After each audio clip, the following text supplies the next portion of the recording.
मित्रांनो सप्रेम नमस्कार. मी विनोद कुमार माने गुरुजी या माझ्या एज्युकेशनल मोटिवेशनल सोशल आणि टेक्निकल चॅनलमध्ये आपण सर्वांचं मी सहर्ष. आज आपण बघणार आहोत इयत्ता 9वी विषय मराठी कुमार भारती या विषयाच्या अंतर्गत तिसरं प्रकरण आणि प्रकरणाचं नाव आहे कीर्ती कठियाचा दृष्टांत. तर लेखक आहेत माईम भट आणि सदर पाठामध्ये कीर्ती कठियाचा जो दृष्टांत या ठिकाणी सांगितला गेलेला आहे तर तो कशा पद्धतीने या ठिकाणी सांगितलेला आहे त्या संदर्भातची माहिती जी आहे तर ती आज आपण बघून घेणार आहोत. तर सुरुवातीला आपण बघणार आहोत परिचय. लेखक आहेत माहीम भट, इसवी सन 13वे शतक.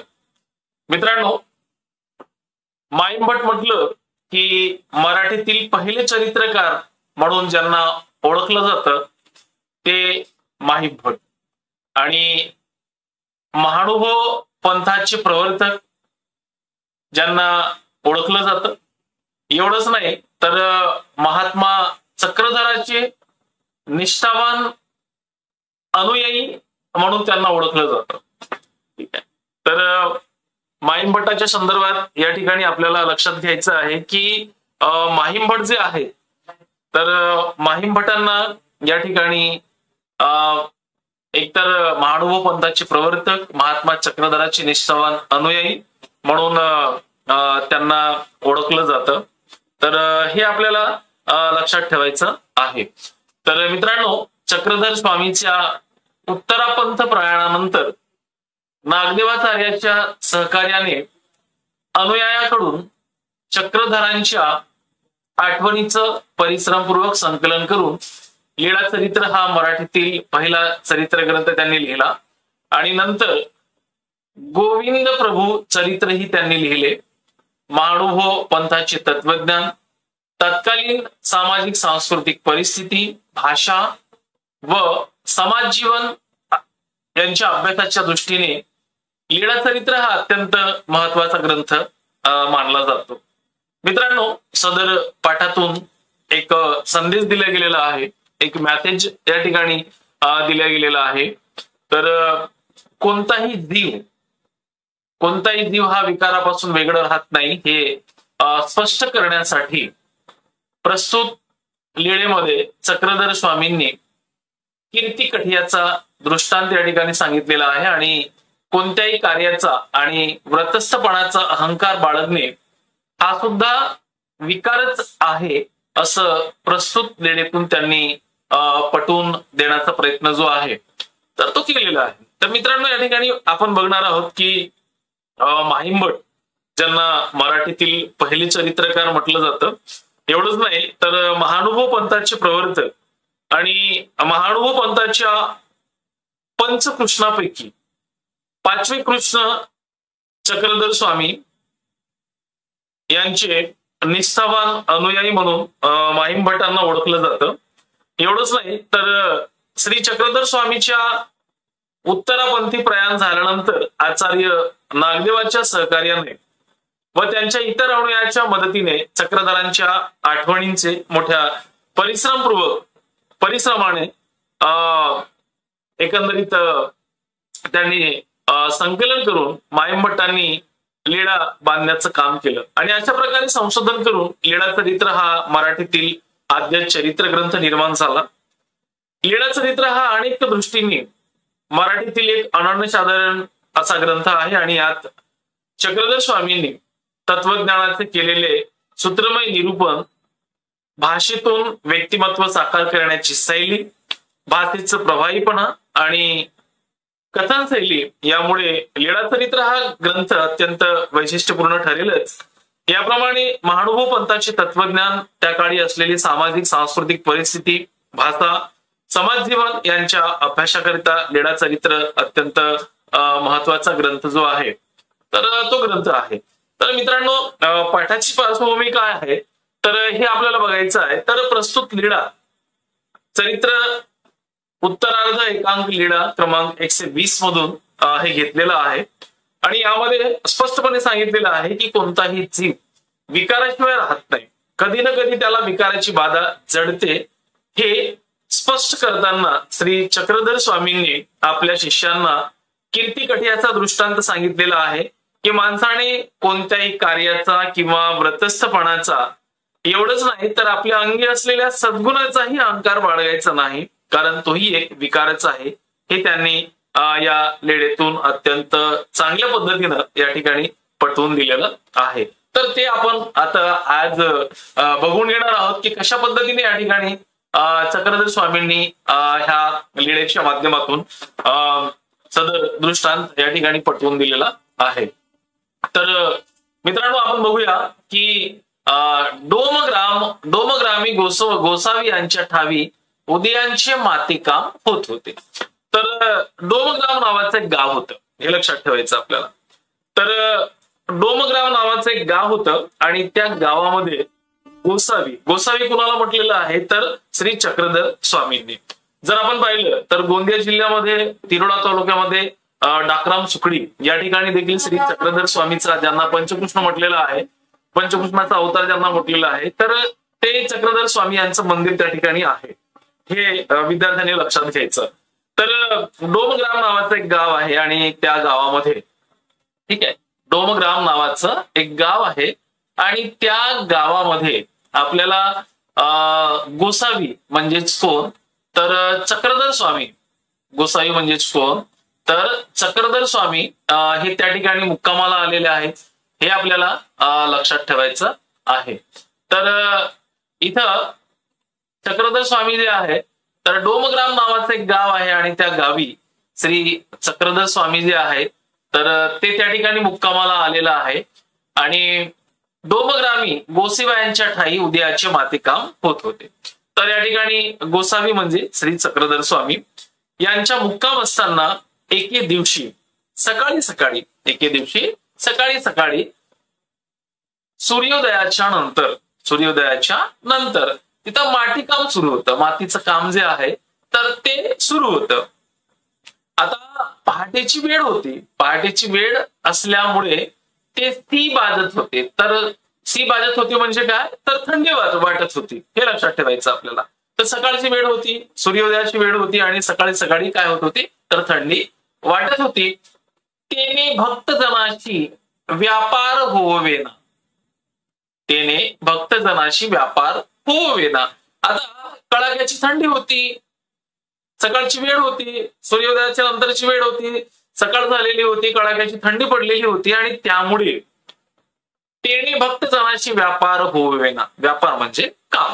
तर त्या ठिकाणी असलेले जे भक्तजन होते तर त्या भक्तजनाकडून कुठल्याही प्रकारचं काम होत नव्हते. आणि पुढे काय म्हटलेलं आहे आन भट्ट व्यापार करू लागले. आणि अशा वेळेला, अशा थंडीमध्ये, कडाक्याच्या थंडीमध्ये भट म्हणजेच कोण तर नागदेवाचा. तर अशा वेळेला नागदेवाचार्य मात्र तशाही अवस्थेमध्ये काम करू लागले. मग अशा वेळेला नाथोबाय म्हणितले. नाथोबाय म्हणजे तर नाथोबा त्यांना म्हणाले नागदेया तुला कशी थंडी वाजत नाही. तर या ठिकाणी नाथोबा म्हणजे कोण तर चक्रधरांचा एक शिष्य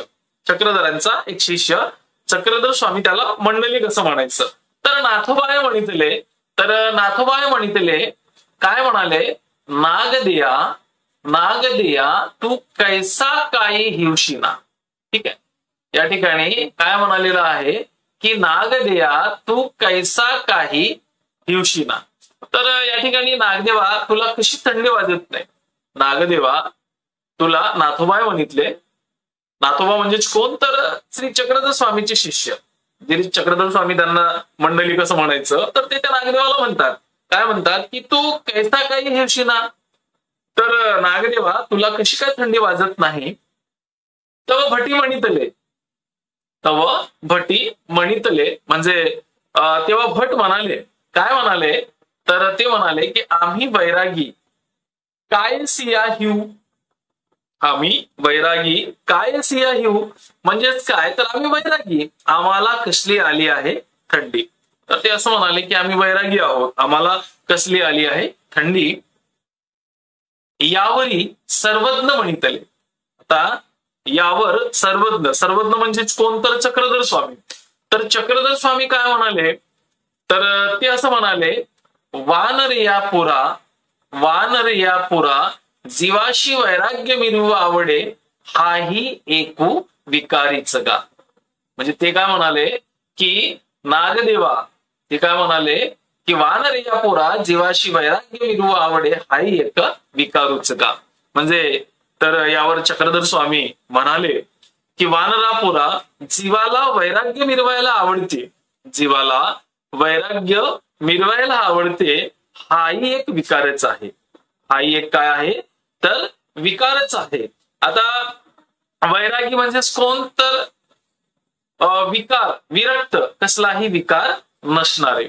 तर ते असं म्हणतात की वानरापुरा जीवाला वैराग्य मिरवायला आवडते, हाही एक विकारच आहे. तर यावरी भटी म्हणितले, जी जी निर्विकार तो कवन. आता इथं भट जे आहे, तर ते भट काय म्हणाले, तर आपल्याला बघायचं आहे. तर इथं एकदा अजून आपल्याला बघायचं आहे की त्यांनी काय काय म्हटलेलं आहे. तर यावरी भटी म्हणितले, आता यावर भट काय म्हणाले, तर ते बघायचं आहे. तर यावरी भटी म्हणितले, जी जी निर्विकार तो कवन, जी जी निर्विकार तो कवन. मग यावर भट म्हणाले, तर मग संसारामध्ये निर्विकार कोण आहे, तर संसारामध्ये निर्विकार कोण आहे, संसारामध्ये निर्विकार कोण आहे, तर सर्वज्ञ म्हणितले. यावर सर्वज्ञ काय म्हणाले, तर ते आपल्याला बघायचं आहे. तर यावर सर्वज्ञ म्हणितले, वानरिया पुरा जीव विकारा वेगळा केवळाही झालाच नाही, मातू काही वेगळा अशी, मातू काही वेगळा अशी. तर यावेळेला भट पहिल्यांदा त्याला म्हणाले होते की या संसारामध्ये मग निर्विकार कोण आहे. तर मग स्वामी म्हणाले, सर्वज्ञ म्हणाले की वानरापुरा जीव विकारापासून केव्हाही वेगळा राहत नाही. म्हणजे जिथं जीव आहे तिथं विकार असणारच, जिथं जीव आहे तिथं विकार असणारच. तर अशा पद्धत विकार म्हणजेच काय, तर राग, लोभ, मद, मत्सर आदी ज्या भावना आहे ते सगळे विकार. मग ते म्हणतात की जिथं जीव आहे तिथं तो जीव विकारा वेगळा कधीही राहू शकत नाही. तर अशा पद्धतीने या ठिकाणी संवाद साधलेला आहे आणि सर्वज्ञ या ठिकाणी म्हणालेलं आहे की पुरा जीव विकारा वेगळा केवढा झालाच नाही, मातू वेगळा कसा आहे, कसा अससी. मग या ठिकाणी ते असं म्हणतात की मातू वेगळा अससी, मग तू कसं काय वेगळा आहेस, ठीक आहे, मग तू काय वेगळा आहेस. तर यावर भट म्हणितले होकाजी. बघ यावळी भट काय म्हणाले, होकाजी.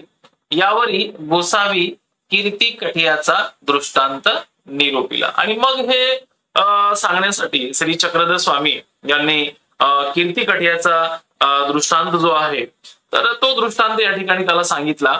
आणि ते सांगत असताना म्हणाले की कवणी एक कठिया असे, कवणी एक कठिया असे, कठिया म्हणजे पुजारी. तर ते असं म्हणाले की कोणी एक पुजारी होता आणि तो काय करायचा, भोगस्थानाची शुश्रूषा करी, भोगस्थानाची शुश्रूषा करी. भोगस्थान म्हणजे तर ज्या ठिकाणी अष्टांग भोग वर्ततात तेच स्थान. तर त्या मंदिरामध्ये तो एक पुजारी होता आणि तो भोगस्थानाची शुश्रूषा सेवा करायची. मग काय काय करायचं, झाडी सडा संमार्जन करी. तर त्यावेळेला तो काय करायचा, तो पुजारी बुवा झाडलोट करायचा, सडा शिंपायचा आणि मग त्यावर ती देखोनी गावीची म्हणती, कठीये हो निके करीत असा, बर्वे करीत असा. मग ते बघून गावचे लोक त्या पुजाऱ्याला म्हणायचे की पुजारी बुवा तुम्ही छान काम करता, तुम्ही चांगलं काम करता, तुम्ही छान काम करता, तुम्ही चांगलं काम करता. अशा पद्धतीनं ते दररोज त्याला म्हणायचे. मग अशा पद्धतीनं ते ऐकोनी दिसवडी हात चढवी. मग पुजारी बाबाला वाटलं की लोक मला खूप चांगले म्हणत आहे, आणि म्हणून त्याचं कालर टाईट झालं. मग तो अजून अजून रोज रोज अजून दर दिवशी चांगल्या पद्धतीने काम करायला लागला, चांगला व्यवस्थित तो झाडायला लागला. पण या ठिकाणी तयाशी देवता आपले फळ नेदी, तयाशी कीर्तीचेच फळ झाले. मग या ठिकाणी चक्रधर स्वामी असं म्हणतात की तो सुंदर कार्य करत होता. पुजारी बुवा तुम्ही चांगलं कार्य करत आहात, किती सुंदर कार्य करत आहात, हे गावकरी त्याला म्हणायचे. आणि तो ऐकून मग दररोज अधिकाधिक स्वच्छता करू लागला. परंतु शेवटी काय झालं तर देवतेनं त्याला त्याच्या कर्माची योग्य फळ दिले नाही. त्याला त्याच्यासाठी फक्त कीर्ती हेच मोठे फळ झाले. त्याच्यासाठी काय झालं तर कीर्ती हेच त्याच्यासाठी मोठे फळ झाले. तर अशा पद्धतीने या ठिकाणी ही जी लीला आहे तर या लीळेतून कीर्ती कठियाचा दृष्टांत जो आहे तर तो दृष्टांत या ठिकाणी सांगितलेला आहे. म्हणजे चक्रधर स्वामींनी या ठिकाणी काय उपदेश केलेला आहे की स्वतःच्या सद्गुणाचा अहंकार बाळगणे हा काय आहे, विकार आहे. तो आपल्या कर्मापासून विचलित करतो. आणि हा जो विकार आहे तर तो आपल्याला आपल्या कर्मापासून विचलित करतो. आणि म्हणून आपल्या कर्माचे प्रदर्शन न करता किंवा अहंभाव न बाळगता सतत आपण कार्यरत असलं पाहिजे. आपल्या ध्येयाकडे आपण आपले लक्ष केंद्रित करावे, सतत कर्मयोग आचरावा. अशा प्रकारे चक्रधर स्वामी यांनी वैराग्य गुण मिरवू पाहणाऱ्या नागदेवांना त्याच्या या विकाराचं नियमन करता यावं, या उद्देशापोटी प्रस्तुत त्यांनी हा जो विचार आहे तर हा विचार या ठिकाणी मांडलेला आहे. मित्रांनो, या ठिकाणी माईम भट्टांनी संकलित केलेलं कीर्ती कठियाचा दृष्टांत या लीळेमध्ये कोणताही जीव हा विकारापासून वेगळं राहत नाही हे चक्रधर स्वामीने आपल्या शिष्याला स्पष्टपणे सांगितलेलं आहे. मित्रांनो, त्यासाठी आपल्याला स्वच्छतेच्या गुणाच्या अहंकारापायी मुख्य ध्येयापासून विचलित झालेल्या कठियाचा पुजाऱ्याचा दृष्टांत या ठिकाणी आपल्याला स्वामींनी दिलेला आहे. आता अशाच प्रकारचं दुसरं उदाहरण म्हणजे तुकाराम महाराजांची दिलेलं होतं. महापुरी झाडे जाती तेथे लव्वाळे नाचती. मित्रांनो, झाडाचा स्थायी भाव न हलणे हा आहे. ठीक आहे, झाडाचा स्थायी भाव काय, न हलणे हा आहे. आणि खंबीरपणे ठाम उभे राहणे हा सद्गुण आहे. मात्र या सद्गुणाच्या अहंकारापोटी त्याचे अस्थानी प्रदर्शन करणे नुकसानकारक ठरू शकते. म्हणजे महापुराच्या प्रसंगी झाडे आपल्या अचल राहण्यामुळे पाण्याच्या दबावाला विरोध करतात व परिणामी मुळापासून उखडली जातात. या उलट काठावर असणारी लहान लहान गवताची पाती विनम्रतेनं जलप्रवाहापुढे झुकतात आणि त्यामुळे तग धरून राहू शकतात. असं थोडक्यात आपल्यामध्ये खंबीरपणा या गुणाचा अहंभाव वृक्षांना विनाशाकडे घेऊन जातो. सद्गुणयुक्त असूनही ते या प्रसंगी कोलमडतात. म्हणून कोणत्याही गुणाचा अहंकार किंवा अतिरेक हा विकारच ठरतो. अशा पद्धतीनं श्री चक्रधर स्वामींनी सुंदर असं कीर्ती कठियाचा दृष्टांत यांनी सांगितलेला आहे. तर विद्यार्थी मित्रांनो, नक्कीच तुम्हाला हा पाठ समजलेला असेल. आपण वर्गामध्ये अजून या संदर्भाची माहिती जी आहे किंवा अजून चांगल्या पद्धतीने आपल्याला तुम्हाला सांगता येईल ते मी सांगणारच आहे. तर मित्रांनो, अशा पद्धतीनं कुठल्याही व्यक्तीनं आपलं अहंकार जो आहे तो आपल्यामध्ये ठेवू नये याची शिकवण या ठिकाणी या प्रस्तुत पाठातून आपल्याला मिळते आहे. तर मित्रांनो, आपण जर माझ्या चॅनलवरती नवीन असाल तर नक्कीच माझ्या चॅनलला सबस्क्राईब करा आणि व्हिडिओला लाईक आणि शेअर करायला विसरू नका.